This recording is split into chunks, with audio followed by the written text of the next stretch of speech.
Single national curriculum, one curriculum for the whole country, was one of the brainchilds of Imran Khan and one of his dreams. Because Imran Khan himself coming through colleges like Atchison and studying abroad in universities like Oxford, Imran Khan himself believed that there is a huge divide between people, students who have studied from public schools or schools of a lower grade, and students who would study from the Lacasses, the Beacon Houses, and the city schools of the world. There would be a huge divide between them once they step out into the market, once they step out into the professional world. Obviously, people who people who get education from these expensive, high class private schools would tend to have more opportunities, would tend to have a head start in terms of the professional world. Imran Khan tried to enforce a single national curriculum in the whole country. Whether your parents are lower middle class to lower class people, or maybe even middle class people, to the elites of Pakistan, every Pakistani child would have the same curriculum, every Pakistani child would study the same thing, and every Pakistani child would have the equal opportunity to grow, equal opportunity to move forward. Obviously, this on Imran Khan's part was a very honest effort and a very true effort to his cause, but his critics and his skeptics really found a few problems with them. Some called it brainwashing of the Pakistani youth. Some objected over the inclusion of certain courses and the inclusion of certain chapters into the syllabus. But all in all, no confidence motion when it happened. I wasn't particularly sad about Imran Khan, going out of office. A lot of the Pakistanis weren't. They just didn't care who ruled them. But what personally hurt me was Imran Khan's SNC, his brainchild, his dream, did not come to fruition. SNC could really have been the way of the future if people from educationists from the city houses, city schools, and the Beacon Houses of the world, to people from the Sarkari public schools of Pakistan, if they were to join forces and create something that could benefit every child in Pakistan, that could basically benefit every student in Pakistan and help them provide a equal, leveled launching pad for their careers in the future, Pakistan would have been going into a different direction. Rather than the divide we see between burgers and desis, the divide we see between students from Beacon Houses and city schools of the world, and between students from such low scale private schools, or to an extent public schools. Some suggested the alternative, that rather than enforcing a single national curriculum, what Imran Khan should do is elevate the standards of the public schools, because even if a single national curriculum was instilled in Pakistan, it came to fruition and it was applied in Pakistani schools and Pakistani educational systems. Still, the Beacon Houses and the city schools of the world would have an edge over the Sarkari schools, the public schools, and the low-scale private schools, because the sole reason that administration in city schools and Beacon Houses of the world is far superior compared to the administration in public schools. There are hundreds of ghost schools in Pakistan. Public teachers, they don't seem to show up to their job, and buildings are old, rugged studying. They have a rugged educational environment around them, a very product of its era educational environment around them.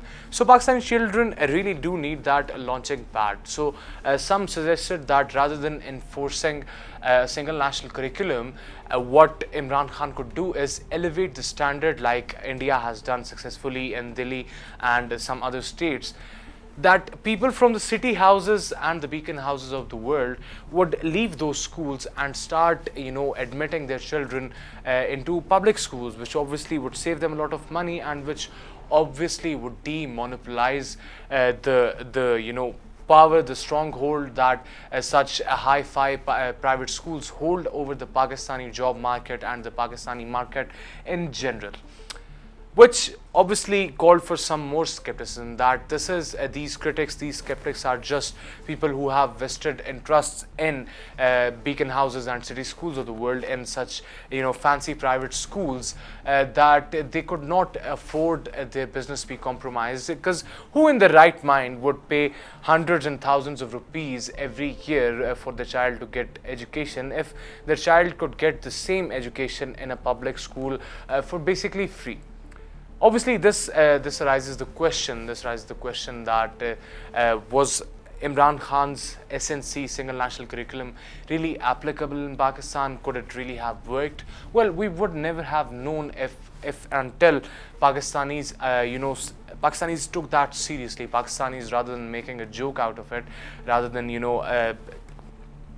Imran Khan being kicked out of the office and that plan not being carried out by the current PDM government and the government of Shehbaz Sharif, what could have been done was that a single national curriculum, which everyone agrees is a good idea, it is as a matter of fact a brilliant idea, and it could really shape a lot of things. What we could have done is we could have made sure that it is implemented in the right ways. We could have the opposition and the PTI government in the past, and now maybe even there's a chance of PDM and PTI sitting together and formulating a plan that would help a single national curriculum really work, and that would demonopolize the high fees, the multi-million rupees high school industry in Pakistan. The beacon houses and city houses of Pakistan would be demonopolized, and their saturation of over the Pakistani market would be reduced to an extent. So what we need to make sure is that Pakistan really does go through with a single national curriculum, and that every child in Pakistan is provided with a similar education.